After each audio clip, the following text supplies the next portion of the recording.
Tyrannosaurus racks लगभग 68-66 million वर्ष पूर्व उत्तरी अमेरिका में रहने वाला ये विशालकाय मांसाहारी इतिहास का सबसे शक्तिशाली शिकारी माना जाता है। इसकी लंबाई 12 मीटर और वजन 9 टन तक था। इसके जबड़ों में 30 सेंटीमीटर लंबे दांत होते थे जो हड्डियां तक कुचल सकते थे। छोटे हाथों में केवल 2 उंगलियां थीं, फिर भी ये 40 किलोमीटर प्रति घंटा की रफ्तार से दौड़ सकता था। वैज्ञानिक मानते हैं कि ये कभी शिकारी तो कभी मांडा खाने वाला था। इसकी सूंघने की क्षमता आधुनिक भेड़िए से भी बेहतर थी। रेक्स नाम राजा के अर्थ में रखा गया। टायरानोसॉरस रेक्स लगभग 68-66 मिलियन वर्ष पूर्व उत्तरी अमेरिका में रहने वाला ये विशालकाय मांसाहारी इतिहास का सबसे शक्तिशाली शिकारी माना जाता है। इसकी लंबाई 12 मीटर और वजन 9 टन तक था। इसके जबड़ों में 30 सेंटीमीटर लंबे दांत होते थे जो हड्डियां तक कुचल सकते थे।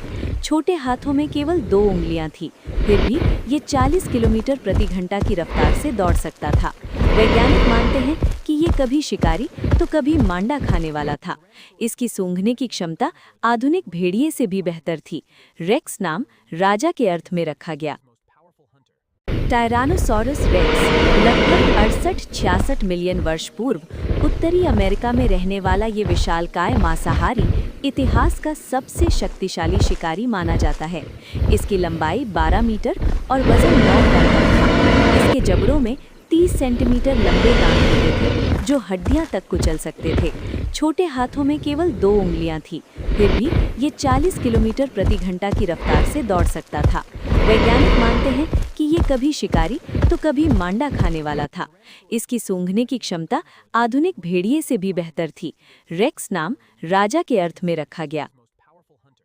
टायरानोसॉरस रेक्स लगभग 68-66 मिलियन वर्ष पूर्व उत्तरी अमेरिका में रहने वाला ये विशालकाय मांसाहारी इतिहास का सबसे शक्तिशाली शिकारी माना जाता है। इसकी लंबाई 12 मीटर और वजन 9 टन तक था। इसके जबड़ों में 30 सेंटीमीटर लंबे दांत होते थे जो हड्डियां तक कुचल सकते थे। छोटे हाथों में केवल 2 उंगलियां थीं, फिर भी ये 40 किलोमीटर प्रति घंटा की रफ्तार से दौड़ सकता था। वैज्ञानिक मानते हैं कि ये कभी शिकारी तो कभी मांडा खाने वाला था। इसकी सूंघने की क्षमता आधुनिक भेड़िए से भी बेहतर थी। रेक्स नाम राजा के अर्थ में रखा गया।